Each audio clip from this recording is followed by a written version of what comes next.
Hi friends, நான் கிருத்திகா பிரபாகரன். எல்லாரும் எப்படி இருக்கீங்க? நீங்க எல்லாரும் ரொம்ப சந்தோஷமா, நிம்மதியா, ஆரோக்கியமா, செல்வ செழிப்பான வாழ்க்கைய வாழ்ந்துட்டு இருக்கீங்க அப்படின்னு நான் நம்புறேன். சோ இன்னைக்கு நான் ஒரு முக்கியமான டாபிக் பத்தி தான் உங்ககிட்ட ஷேர் பண்ண போறேன். நான் சொல்ல போற விஷயம் உங்களுக்கு முன்னாடியே தெரிஞ்சதா இருக்கலாம். ஆனா அதுல சில மிஸ்டேக்ஸ நமக்கு தெரியாமையே நம்ம பண்ணிட்டு இருக்கோம்.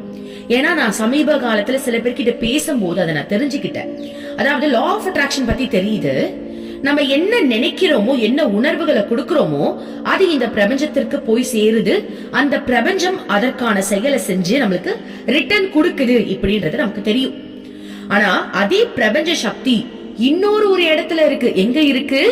நம்மளுடைய ஆழ் மனதுல இருக்கு. அந்த ஆழ் மனதிற்கும் உங்களுடைய உணர்வுகள் என்ன இருக்கோ அதுதான் போய் சேருது. அதை நான் எப்படின்னு உங்களுக்கு கிளியரா எக்ஸ்பிளைன் பண்றேன். சோ எல்லாமே தெரியுது. ஆனா சம்டைம்ஸ் நம்மளுடைய உணர்வுகளை நம்ம தவறா உள்ள புதைச்சிக்கிறோம். அந்த மாதிரியான உணர்வுகள் என்ன ஆகுது அப்படின்னா ஆழ்மனதுல போய் பதியறதுனால நமக்கே தெரியாம அதுவும் படைக்கப்படுது. சோ உங்களுக்கு நான் கிளியரா எக்ஸ்பிளைன் பண்றேன். இந்த வீடியோவை ஃபுல்லா பாருங்க. அதுக்கு முன்னாடி ஒரு சின்ன ஸ்டோரி மாதிரி ஒன்னு சொல்றேன் உங்களுக்கு. ஒரு ஸ்கூல்ல ஒரு பையன் படிச்சிட்டு இருக்கான். அந்த பையன் சுத்தமா சரியா படிக்கிறதே கிடையாது அப்படின்றதுக்காக அந்த ஸ்கூல்ல இருந்து ஒரு லெட்டர் வருது அவங்க அம்மாக்கு.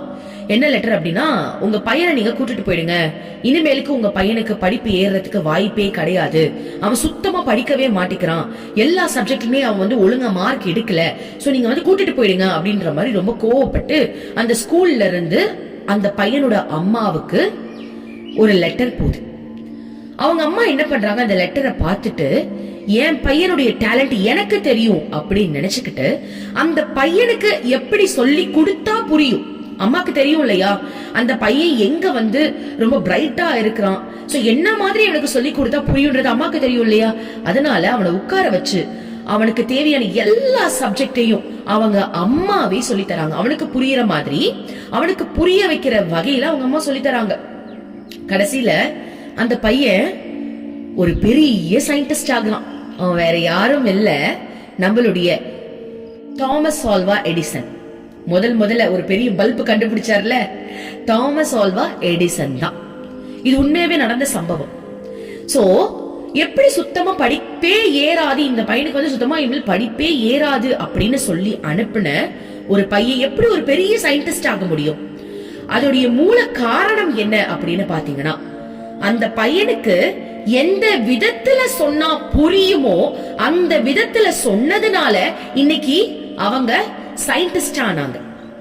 ஓகேவா? அந்த மாதிரிதான் உங்களுடைய ஆழ் மனதிற்கு எப்படி சொல்லி கொடுத்தா புரியும் அப்படின்ற ஒரு விஷயத்தை நீங்க பிடிக்கணும். ஓகேவா? கான்சியஸ், சப்கான்சியஸ்னு ரெண்டு இருக்கு, நமக்கு தெரியும் இல்லையா. கான்சியஸ் தான் சப்கான்சியஸ்க்கு சில விஷயங்களை கொடுக்குது. அப்போ கான்சியஸ்னா என்ன தெரியுமா? நீங்க உணர்ந்து பாக்குறது தான் கான்சியஸ். இது நல்லது, இது கெட்டது, இது செஞ்சா நம்மளுக்கு கரெக்டா ஒர்க் அவுட் ஆகும், இது செஞ்சா நம்ம கண்டிப்பா ஒண்ணுமே நம்மளுக்கு சரியா நடக்காதுன்னு ஒரு தெளிவோட சில விஷயங்களை பாக்குறீங்க இல்லையா, இதுதான் கான்சியஸ். சப்கான்சியஸ்க்கு என்ன போகுது அப்படின்னா, நீ பாக்குறது எந்த உணர்வோட நீ பாக்குறியோ அந்த உணர்வின் பிரதிபலிப்பு இருக்கு இல்லையா, அந்த ஒரு விஷயம் சப்கான்சியஸ்க்கு போகுது. உங்களுக்கு நான் எக்ஸாம்பிளோட சொல்றேன் பாருங்க. இப்ப நீங்க ஒரு படம் பாக்குறீங்க, டைட்டானிக் படம் எடுத்துப்போம். எல்லாருக்குமே ரொம்ப பிடிச்ச படம், கண்டிப்பா மறக்கவே முடியாது. டைட்டானிக் ஸ்டார்டிங் நீங்க பாக்கும்போது ரொம்ப நார்மலா பாத்திருப்பீங்க. ஆனா அந்த கடைசி சீன் பார்க்கும்போது, அந்த கப்பல் தண்ணியில முழுகிறதெல்லாம் பார்க்கும்போது உங்களுக்குள்ளேயும் அந்த உணர்வுகள் வெளியே வந்திருக்கும். கரெக்டா?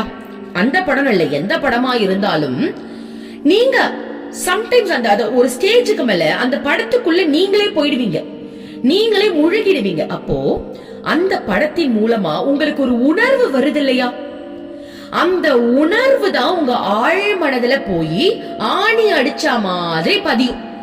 இப்போ எந்த படமெல்லாம் உங்க லைஃப்ல இன்னைக்கு வரைக்கும் மறக்க முடியாம ஸ்டில் ஞாபகத்துல இருக்குதோ, எப்படி அத ஞாபகத்துல இருக்கு அப்படின்னா, நீங்க கான்சியஸா பார்த்தத உணர்வு பூர்வமா உணர்ந்ததுனால அது சப்கான்சியஸ்குள்ள ஆழமா பதிஞ்சிடுச்சு.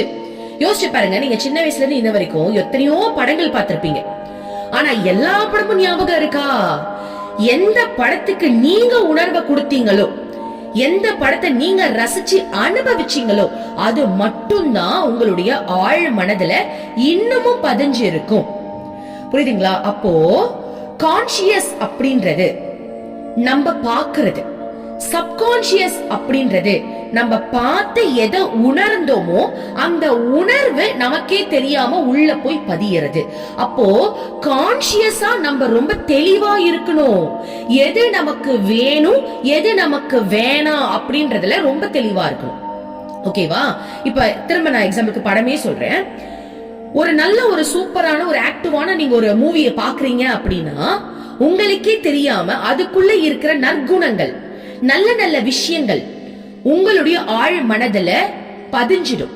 ஆனா இதுவே நீங்க ஒரு பேய் படம் பாக்குறீங்க, இல்ல ஒரு த்ரில்லர் மூவி பாக்குறீங்க, அந்த மூவி ஃபுல்லாவே ஒரு சைக்கோ மாதிரி ஒரு கொலை சம்பவங்கள் நடக்குது அப்படின்னா அந்த உணர்வு உங்களுக்கே தெரியாம வெளியே வருது இல்லையா? அப்ப இந்த ஒரு விஷயம் உங்க ஆழ் மனதுல போய் பதிஞ்சிடுது. அப்போ ஆழ் மனதை வளர்க்க வேண்டிய அந்த ஒரு பக்குவம் நம்மளுடைய கான்சியஸ் மைண்டுக்கு இருக்கணும். புரிஞ்சிருச்சா? சோ இன்னும் தெளிவா சொல்லணும் அப்படின்னா ஆழ் மனதை ஹேண்டில் பண்ற தன்மை உங்களுக்கு முதல்ல இருக்கணும். நீங்க அதுக்கு கொடுக்க வேண்டியதை கொடுக்கணும். எப்படி தாமஸ் ஆல்வா எடிசனுக்கு அவங்க அம்மா கொடுக்க வேண்டியதை கொடுத்தாங்களோ அந்த மாதிரி உங்க சப்கான்சியஸ்க்கு உங்க கான்சியஸ் மூலமா கொடுக்க வேண்டியதை மட்டுமே கொடுக்கணும். இததான் நம்ம டெய்லி பேசிஸ்ல பாக்குறோம். பாசிட்டிவா இருங்க, பாசிட்டிவா பேசுங்க, பாசிட்டிவா திங்க் பண்ணுங்க. அதுதான் கான்சியஸ். நம்ம கான்சியஸ்க்கு தெரிஞ்சிருச்சு, நம்ம கரெக்டா கொடுக்கணும். அப்போ நம்ம என்ன பண்றோம், நெகட்டிவ் எல்லாம் தடுத்துட்டு அதெல்லாம் விட்டுட்டு கொடுக்க வேண்டிய அந்த நல்ல விஷயத்த நம்ம கொடுக்கறதுனால சப்கான்சியஸ்ல ஆட்டோமேட்டிக்கா நல்ல விஷயங்கள் போய் பதியுது. நம்ம சப்கான்சியஸ்ல என்ன விஷயங்கள் பதியுதோ அது நிச்சயமா உங்க லைஃப்ல நடந்துரும். சில பேர் நான் பார்த்திருக்கேன், என்ன சொல்லுவாங்க அப்படின்னா, மேம் எனக்கு ரொம்ப பயமா இருக்கு. என்ன மாதிரி பயங்கள் இருக்குன்னு, மேம் நான் சொன்ன நீங்க சிரிப்பீங்க, பரவாயில்ல சொல்லுங்க. என்ன தெரியுமா சொல்லுவாங்க, மேம் நான் நைட்டு தூங்கிட்டு இருப்பேன், எனக்கு திடீர்னு ஒரு பயம் வரும், எங்கேயாவது இப்ப நிலநடுக்கம் வந்துருமோ, இந்த பூமி அப்படியே ரெண்டா புலந்துருமோ, எல்லாம் உள்ள போயிடுவோமோ, அப்படி ஒரு பயம் வரும். இப்போ ஒரு காத்து அடிக்குதுன்னா அந்த காத்து திடீர்னு பலமா அடிச்சு எங்கடா நம்ம பறந்துருவோமோ, இந்த மாதிரிலாம் எனக்கு தேவையில்லாத சிந்தனைகள் அதிகமா வருது. அதற்கு காரணம் என்ன அப்படின்னா, தேவையில்லாத விஷயத்த அடிக்கடி அடிக்கடி நீங்க பாத்திருக்கீங்கன்னு அர்த்தம். புரியுதா? ஒண்ணு இந்த மாதிரி கேட்டகரியில இருக்கிறவங்க தேவையில்லாம இந்த த்ரில்லர் மூவி இந்த மாதிரி அவங்களுடைய மைண்ட அவங்களுக்கே தெரியாம இந்த பாதையில அவங்க கொண்டு போயிட்டு இருக்காங்கன்னு அர்த்தம். இல்லனா இந்த மாதிரி பயம் வரவே வராது. நிறைய பேருக்கு இந்த மாதிரி நான் ரோட்ல போனா எனக்கு ஏதாவது ஆயிடுமோ எனக்கு ஒரு பயம், எங்க வீட்டுல இருக்கிறவங்களுக்கு ஏதாவது ஆயிடுமோன்னு ஒரு பயம் எனக்கு இருக்கு. இதை நான் ஏன் ஓப்பனா சொல்றேன்னா, மேபி இது சில பேருக்கு இருக்கலாம்.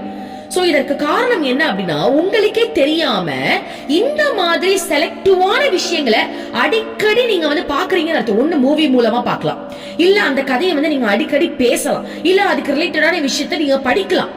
இல்லையா நீங்க எதுவுமே பண்ணலனா தேவையில்லாம அதை பத்தி அதிகமா யோசிக்கலாம். அப்போ கான்சியஸா நீங்க தேவையில்லாத ஒரு விஷயத்துக்கு இடம் கொடுத்து இந்த விஷயத்தை பத்தி அதிகமா ரிசர்ச் பண்றதுனால, அதாவது நெகட்டிவான விஷயத்த அதிகமா ரிசர்ச் பண்றதுனால அது ஆழ் மனதுல பதியுது. அப்ப ஆழ் மனதோட தாக்கம் என்னவா இருக்கும், உங்களுக்கு அந்த விஷயத்த ரிட்டர்ன் கொடுத்துக்கிட்டே இருக்கும். மைண்ட்லயும் கொடுக்கும், அந்த விஷயத்த வெளியிலயும் கிரியேட் பண்ணி உங்களுக்கு கொடுக்கும். அப்போ கான்சியஸா நம்ம என்ன பண்ணணும், ஓகே நம்ம எதுக்கோ ஒரு விஷயத்துக்கு பயப்படுறோம் அப்படின்னா அந்த பயத்துல இருந்து வெளியே வர்றதுக்கான விஷயங்களை நம்ம செயலாற்றணும்னு சொல்ல வர. அதாவது என்ன சொல்ல வரேன்னா, ஒரு பாசிட்டிவான விஷயத்த பார்க்கணும், பாசிட்டிவா நம்ம கிராட்டிடியூட் ரைட் பண்ணி அதுல இருந்து வெளியே வரலாம். சோ நம்ம லைஃப்ல ஒரு என்ஜாய்மெண்டான சூழ்நிலைகளை நம்ம உருவாக்கணும். அப்ப அந்த நெகட்டிவ தாண்டி பாசிட்டிவா என்னென்ன பண்ண முடியுமோ அதுலலாம் கவனம் செலுத்தி அந்த மாதிரி வாழ்க்கையை நம்ம வாழும்போது சப்கான்சியஸ்ல ஆட்டோமேட்டிக்கா நல்ல விஷயங்கள் போய் பதியறதுனால உங்க வாழ்க்கையில நல்லது மட்டுமே நடக்கும். புரியுதா? சோ அதுக்குதான் அந்த கதையை நான் முன்னாடி சொன்னேன். தாமஸ் ஆல்வா எடிசன் ஒண்ணுமே படிக்க மாட்டாங்கன்னு சொல்லி அனுப்பிட்டாங்க. ஆனா அவங்க எப்படி சொல்லி கொடுத்தா படிப்பாங்கன்றது அவங்க அம்மாக்கு தெரியும். அந்த அம்மா தான் கான்சியஸ். புரியுதா? சப்கான்சியஸ் தான் தாமஸ் ஆல்வா எடிசன். அப்போ அந்த ஆழ் மனதிற்கு என்ன மாதிரியான உணர்வுகள் கொடுத்தா அது எப்பவுமே நமக்கு நல்லத செஞ்சு கொடுக்கும்ன்றத நம்ம தெரிஞ்சுக்கிட்டு அதுக்கு ஏத்த மாதிரி நல்ல விஷயத்த பார்க்கணும்.